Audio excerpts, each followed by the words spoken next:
Acción Parlamentaria la tenés acá, en DTV, el periodismo en el Congreso. DTV, el periodismo en el Congreso, de lunes a viernes.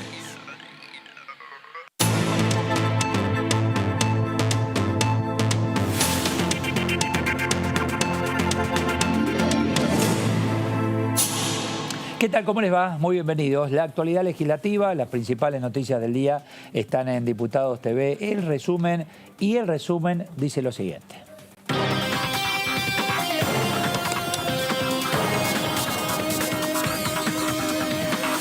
Comisión de Presupuesto y Hacienda empezó el tratamiento del presupuesto 2021. Los secretarios de Hacienda, de Política Económica y de Finanzas, Raúl Rigo, Haroldo Montagu y Diego Basture, respectivamente, expusieron ante la comisión.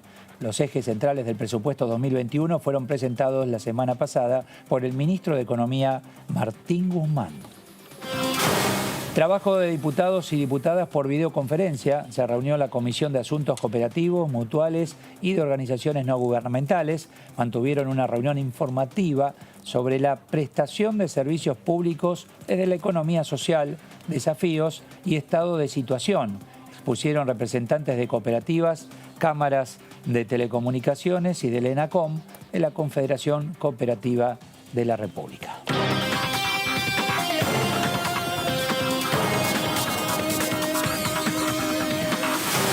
Bueno, y vamos directamente al tema asuntos cooperativos, mutuales y de organizaciones no gubernamentales. Buenas noches, Claudio. Muy buenas noches. ¿Qué tal? Bien, hola, Leo. bien. Hola. Eduardo, ¿cómo te va? Por ahí vamos, ¿no? Por el tema cooperativa, Claudio. Así es, que fue la reunión de la comisión de esta mañana y bueno, hoy volvemos al aire, pero tuvimos una reunión de comisión de presupuesto y Hacienda que duró 4 horas 40. Sí. Y que tienen cuarto intermedio hasta el viernes. Exactamente. ¿No? El viernes que van a tener ahí 2 o 3 horitas. Exactamente. Plantearon en principio. Así es. Saludo a Soledad Carrizo, Unión Cívica Radical. ¿Qué tal, Soledad? Eduardo Serenellini, ¿cómo le va? Hola, ¿cómo le va? Buenas noches. ¿Qué tal? Bueno, importante el tema para avanzar y más en estos tiempos, ya lo hemos hablado en alguna oportunidad, pero ¿se va avanzando, Soledad? Hoy tuvimos una jornada muy interesante donde nos acompañaron representantes de cooperativas prestatarias del servicio de Internet, Telefónica y TV.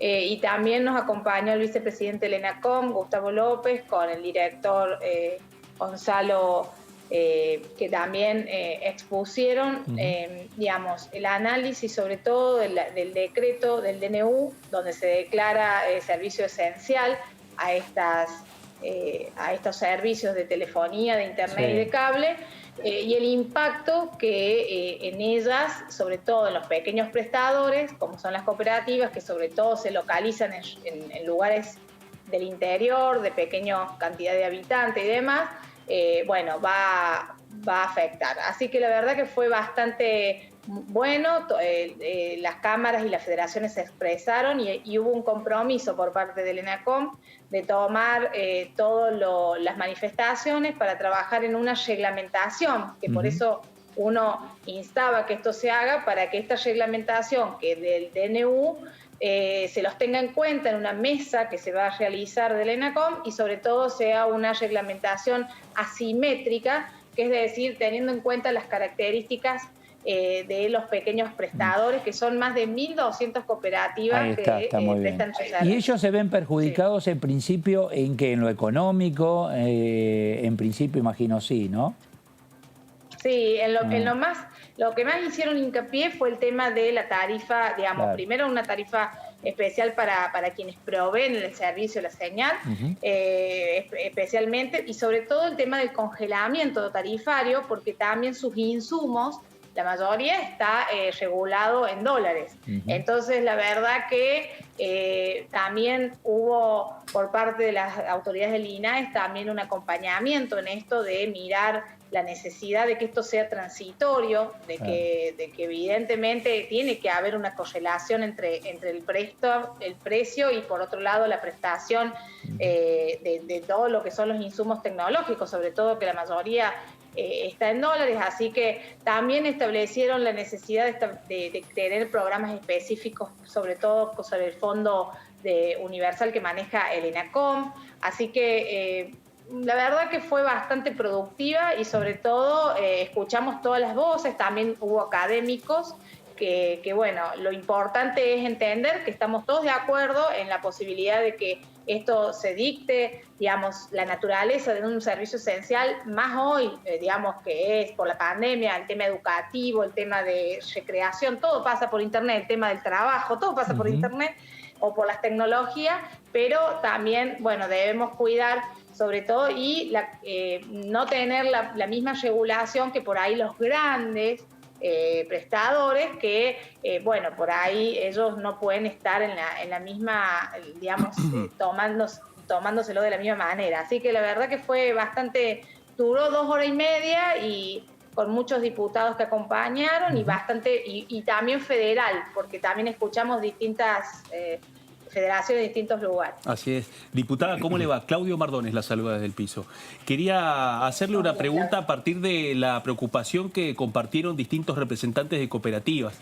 Estamos hablando de empresas cooperativas que cuando vino el congelamiento ya habían planteado una luz de emergencia y habían puesto dudas sobre su continuidad para poder mantener los servicios.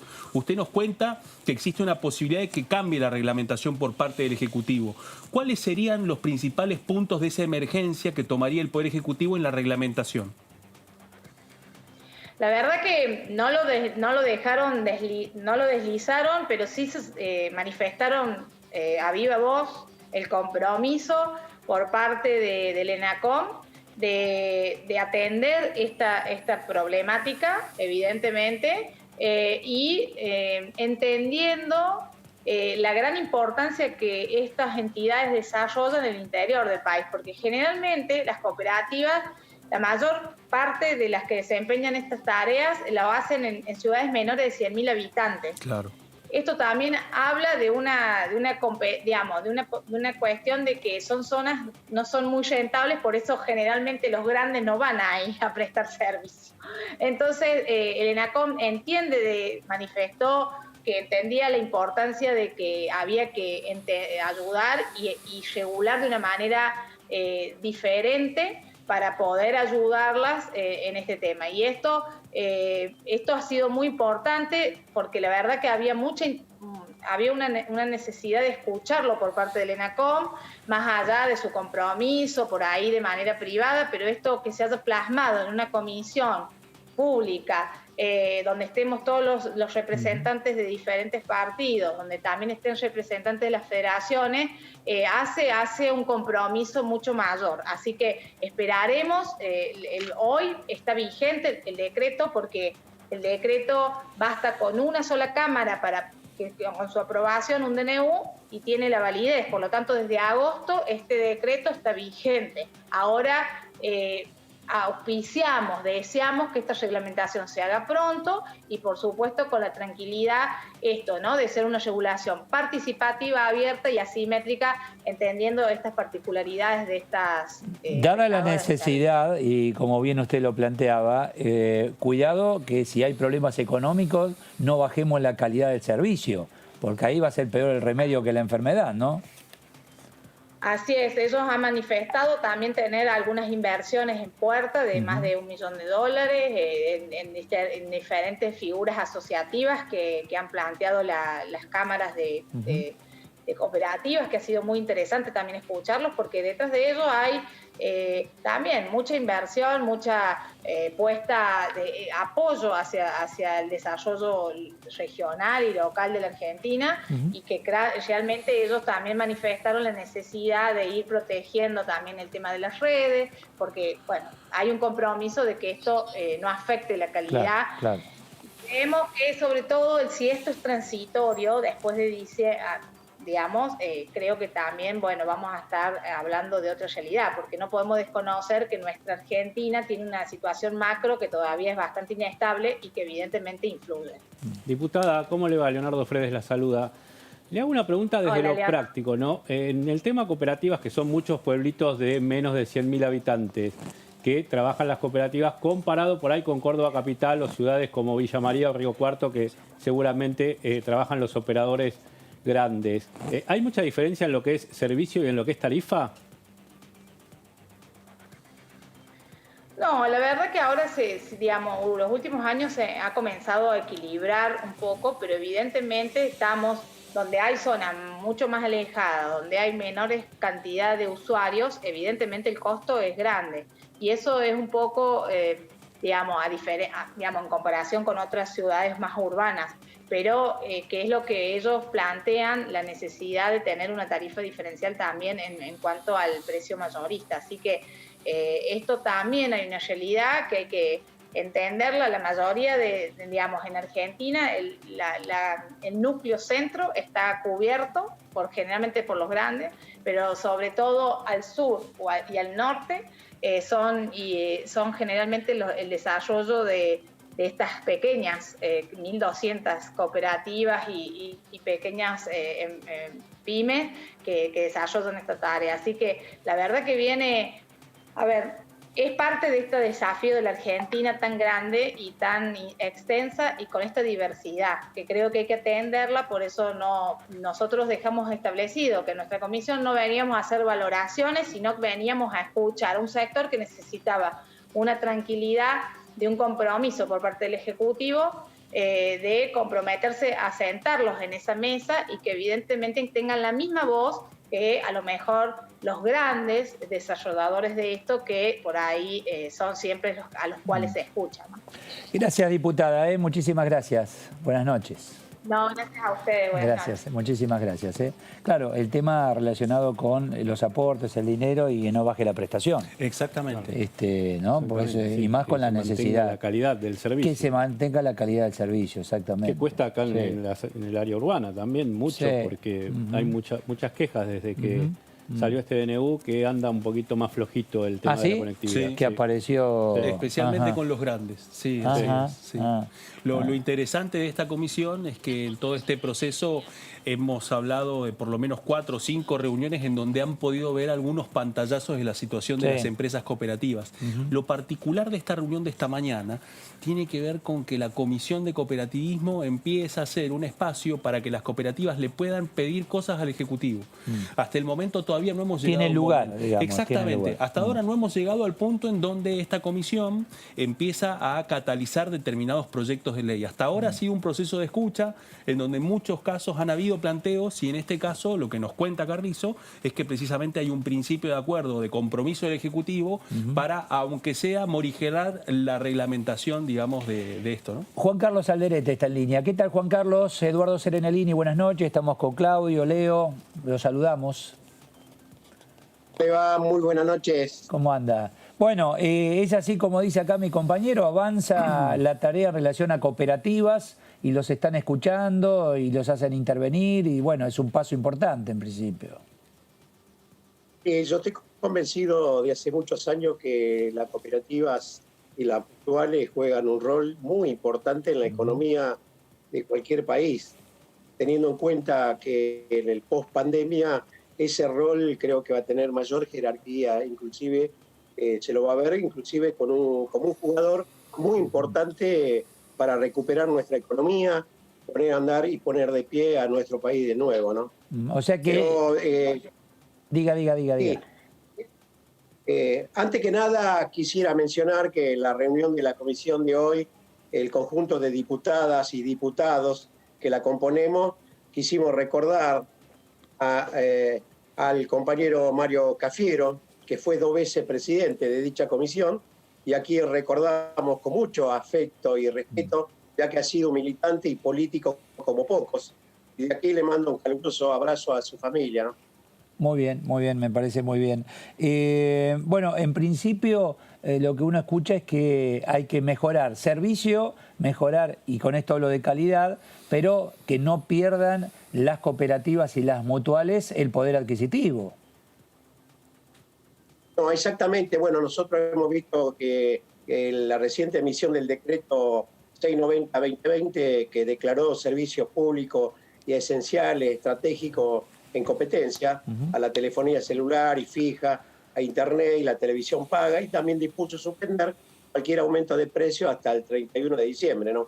El decreto determina además que las licenciatarios o licenciatarias deben fijar precios justos y razonables, que pueden ser regulados por la autoridad de aplicación que sería el Ente Nacional de Comunicaciones, por razones obvias, ¿no? En Argentina la telefonía fija prácticamente tiende a desaparecer y ya era un servicio público.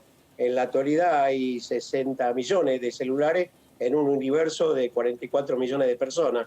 Eso quiere decir que la telefonía móvil se ha convertido en el medio de comunicación por excelencia para los argentinos, ¿no? Alderete, le consulto, Leonardo Fredes lo saluda. En el tema que surgió cuando emitieron el DNU estaba el tema de la tarifa social. ¿Existe la posibilidad de implementar eso? Usted que trabaja en el área social y a su vez está con este tema de las cooperativas, ¿se puede llevar adelante una tarifa social para comunicación y Internet? Es por supuesto que nosotros decimos que no se puede tratar a una empresa que presta servicio con la gran empresa que produce el servicio. No se lo puede tratar por igual porque eso, por supuesto que hay un desfasaje enorme, es decir, por lo tanto hay que tratarla como tal y el servicio que está prestando, porque todavía los servicios que ellos están prestando, las cooperativas mutuales, por ejemplo, siguen pagando el insumo, siguen pagando en dólares. También pagan en dólares a la gran empresa, ¿no? Entonces el tratamiento que no es igual. Hay que ver que en cada lugar, en cada provincia, para realmente, bueno, se haya comprometido también el gobierno de que eso va a quedar, se va a resolver.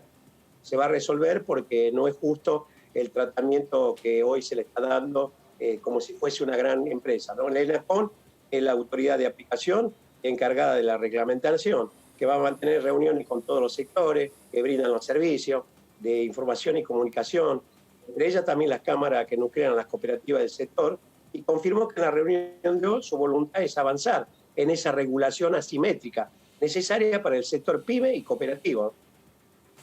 Diputado Alderete, ¿cómo le va? Claudio Mardones lo saluda. Lo saco brevemente de la cuestión cooperativa de hoy y quería preguntarle con respecto a un proyecto que usted presentó poco después de recuperarse de COVID, que tiene que ver con el proyecto de un plan habitacional a nivel nacional, en un momento en donde los movimientos sociales están buscando articular distintas propuestas en el emergente de las tomas de tierras y en donde los distintos ejecutivos están intentando avanzar con distintos proyectos de planes de suelo. En ese plano quería preguntarle cuáles son los principales aspectos del proyecto que presentó usted. Bueno, en primer lugar, no hay una política justamente para resolver el problema habitacional, es decir, una política que realmente vaya al encuentro y por lo menos tratar de resolver ese grave problema que es político y social, y que ya no es solo a los que no tienen un pedazo de tierra para poder construir su casa, sino que también eso le llega a los trabajadores, le llega a la capa media, le llega al comerciante, es decir, que no hay una política de Estado que realmente busque la solución a ese problema que cada vez se agrava mucho más, ¿no? Porque la crisis habitacional es muy grande. En estos días, ha emergido en estos días con toda crudeza. Según la encuesta permanente de hogares que fines del 2019, más de 1.400.000 personas viven en condiciones de hacinamiento en el aglomerado urbano de nuestro país, y en los últimos años no hubo una política habitacional que dé respuesta a este problema. Por esas razones, en nuestro país muchas veces las personas se ven empujadas ante la falta de oportunidades a tomar tierra para mejorar su situación, ¿no? Está claro que no es un tema nuevo, sino que por eso es que un pequeño aporte para que exista una política justamente que vaya al encuentro de resolver el problema habitacional. Por eso hablo de tierra para trabajar y tierra para vivir. Nosotros hemos hecho una investigación junto con profesionales en lo que es la provincia de Buenos Aires, 180.000 hectáreas en manos del Estado. Es del Estado. Allí puede repartirse también para aquellos campesinos sin tierra, para que puedan seguir produciendo alimentos, y también hacer una política de Estado para un pedazo de tierra para que puedan allí también la gente que vive hacinada por tener su casa, ¿no? Está bien que usted haga bien esta separación, ¿no? Es decir, una cosa es la tierra privada que tiene dueño y otro que sean tierras fiscales. Sí, mi propia historia ha sido esa, en el año 83, que fui empujado a ocupar un pedazo de tierra teniendo trabajo en ese momento, pero como en ese momento se pedía renovar los créditos, renovar el alquiler en dólares, se habían aumentado las cuotas, se habían elevado el doble las cuotas y era imposible. O comía y mantenía a la familia o me iba hice lo que hice, pero enseguida busqué que el Estado interviniera en ese momento. El Estado intervino, el Estado llegó a una solución con los dueños, pero también el Estado en ese momento había buscado en otro lugar, que eran tierras estatales, para que nosotros podamos ir allí construir la casa, ¿no? Por supuesto que obviamente este proyecto también que va a disparar la industria de la construcción, porque hablamos de cómo integrar este problema habitación, cómo integrar el tema de la falta de tierra con la vivienda. Por eso es que esto tiene un proceso que también así ha sido llevado en un encuentro en Bolivia con las organizaciones sociales y el Papa Francisco, donde desarrolló muy bien lo que es techo, tierra y trabajo, en lo cual dijimos no puede quedar un eslogan, no puede quedar tampoco esto en una consigna, sino tiene que ser una política de Estado, y en eso el aporte pequeño, sabiendo que no resuelve para los millones de personas que viven hacinadas y que necesitan ver de qué manera pueden tener su casa, ¿no? Alderete, gracias por estos minutos, muy amable. Buenas noches. No, al contrario, muchísimas gracias a ustedes. Gracias, buenas noches. Bueno, vamos al tema presupuesto y Hacienda. A ver, porque hoy tuvimos expositores, el caso de Haroldo Montagu, secretario de Política Económica. El presupuesto pone el foco, dijo entre otras cosas, en la economía real como motor de la recuperación. Déjenme retrotraerme a lo que dijo el ministro Martín Guzmán el martes pasado cuando hizo la presentación del presupuesto. La idea con este presupuesto es construir un puente, ¿verdad?, entre la economía que tenemos y que enfrentamos ahora y la economía que queremos alcanzar, una economía estable. Este es el rol que nos proponemos con este presupuesto, insisto, como dice el ministro Martín Guzmán, de tranquilizar la economía. Consideramos entonces que este presupuesto es un pilar central de ese puente, de ese sendero y de este esquema de transición que estamos construyendo. Refleja la visión, ¿no?, que tiene este gobierno sobre las prioridades estratégicas, y por cada una de esas prioridades hay una partida o varias partidas presupuestarias que respaldan esas prioridades y respaldan esa visión. Este presupuesto también ha sido mencionado por el ministro, pone el foco en la economía real y pone el foco en la economía real como motor de la recuperación de la economía argentina.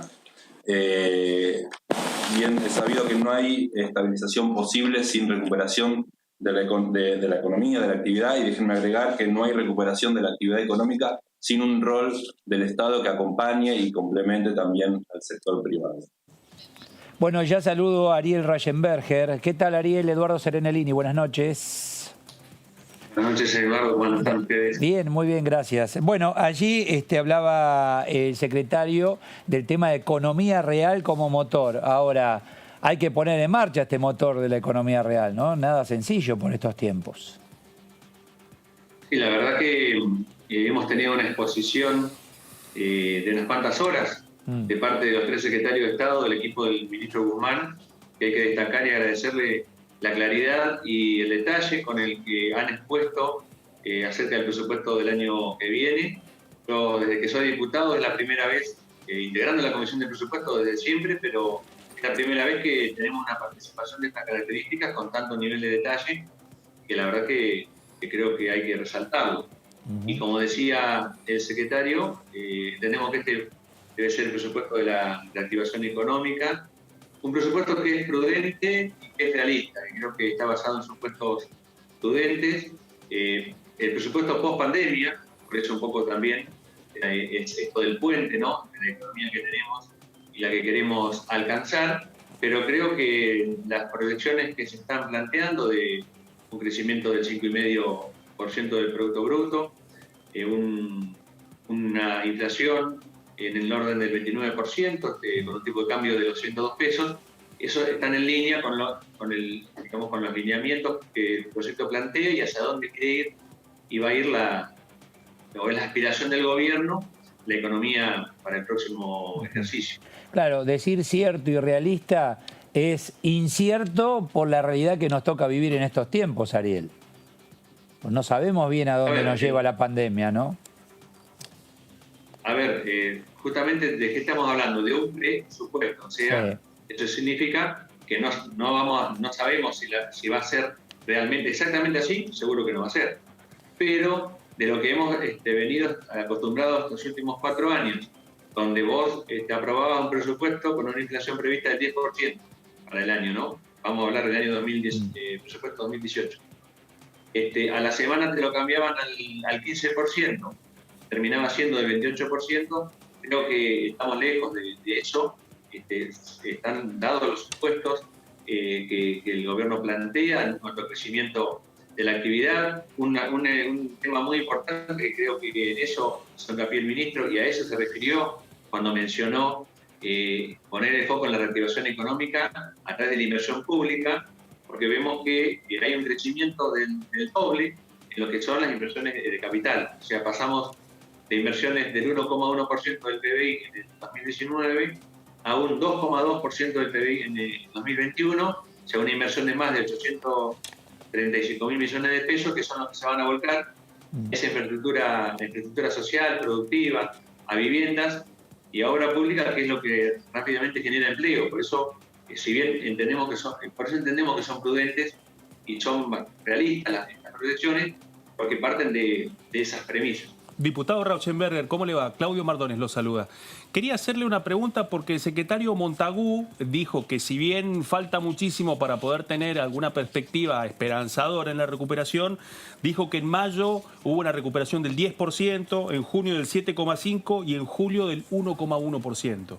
La gran pregunta es, ¿cuáles son las perspectivas que ustedes ven para el año próximo por fuera de esta estimación? ¿Por qué se lo digo? Porque la oposición ha cuestionado mucho la formulación de este presupuesto, teniendo en cuenta que las estimaciones que usted menciona como prudentes han sido cuestionadas por que poco después el gobierno endureció el cepo y eso cambió la paridad al menos del dólar blue y eso generó le dio más fuerza a los argumentos opositores para cuestionar esa previsibilidad que usted defiende. ¿Cuál es la estimación, digamos, que ustedes tienen a partir de estos cálculos y en virtud de lo que se espera para el año que viene?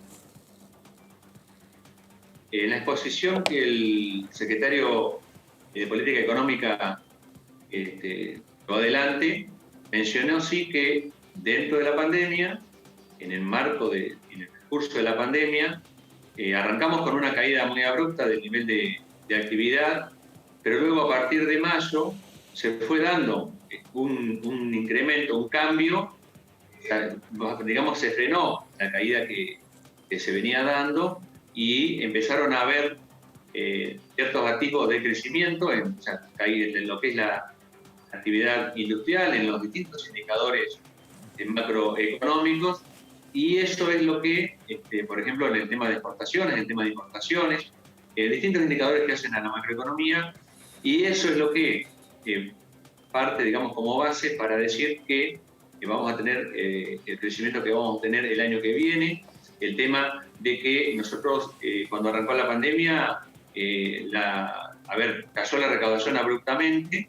La recaudación cayó en el orden, o sea, cayó al 19%, tuvo un crecimiento del 19% en el periodo, en el primer bimestre, y los gastos crecieron en el orden del 83%. O sea, ahí hubo un crecimiento muy grande que significó un déficit también muy importante, pero esto luego se fue atenuando hasta llegar al mes de agosto, donde esa curva se está achatando y esa brecha se está, digamos, acortando entre lo que son los ingresos y que son los gastos. Por eso es el sendero que a partir de esto, y justamente apostando a que esa brecha siga acercándose, recursos y gastos, eso es lo que permite plantear que el déficit del año que viene va a ser del orden del 4,5% del Producto Bruto, y está en línea con lo que también se estima en lo que es el crecimiento de la recaudación y de las distintas variables económicas que el presupuesto contempla. Bueno, tengo entendido que están pensando en bajar... Perdón, la oposición, un poco creo que es gráfico lo que dije anteriormente, creo que son los menos indicados para hablar de que el presupuesto, de criticar el presupuesto, primero porque todavía hoy recién se hizo la primera charla y si bien fue muy explicativa, la oposición, por lo que veo, tenía muchas preguntas para hacer que van a pasar al viernes que viene. Pero la experiencia que hemos tenido en estos 4 años, y lo digo con el presupuesto 2018, fue esa, o sea, una inflación del 10%, a la semana del 15%, el mismo equipo económico, encabezado por el jefe de gabinete, y sentado a su derecha el presidente del Banco Central, la aumentaron en un 50%, o sea, la pasaron al 15%, y después terminó siendo el 28%, o sea que creo que por ahí también, seguramente no será el presupuesto perfecto, pero creo que están dadas las condiciones, la salida de la pandemia, las medidas que el gobierno está planteando llevar adelante, en una fuerte apuesta a la obra pública, creo que nos permite plantear que sí, que es un presupuesto que responda a la realidad dentro de la crisis que estamos inmersos. Quería comentarle que en relación a la necesidad de ingresos, tengo entendido que están estudiando bajar las retenciones por exportaciones para poder que el campo liquide y poder obtener dólares pronto, ¿no? No tengo conocimiento de que eso sea así, es una versión. Puede servir seguramente para que ese stock de la producción agropecuaria que no se está vendiendo, si se haga, y bueno, esto ayude a Bolivia a la situación que tiene el fisco. En un momento tan complicado, estamos necesitando el recurso para hacer frente a esta situación sanitaria, que como bien decías vos, no sabemos todavía cuál es la fecha de salida exacta, no se sabe, o sea, estamos atravesándola, tenemos esperanza de que sea así, pero bueno, está difícil. Diputado, ¿cómo le va? Leonardo Fredes lo saluda. De consulta, hablaba un poquito de la oposición y generalmente existe como una norma de que la oposición acompaña la sanción del presupuesto. ¿Cómo cree que actuarán esta vez? Y otro tema referido con el procedimiento, ¿cómo ve el tema de venir a Buenos Aires para tratarlo presencialmente, que es uno de los proyectos que pide la oposición para que estén los diputados acá?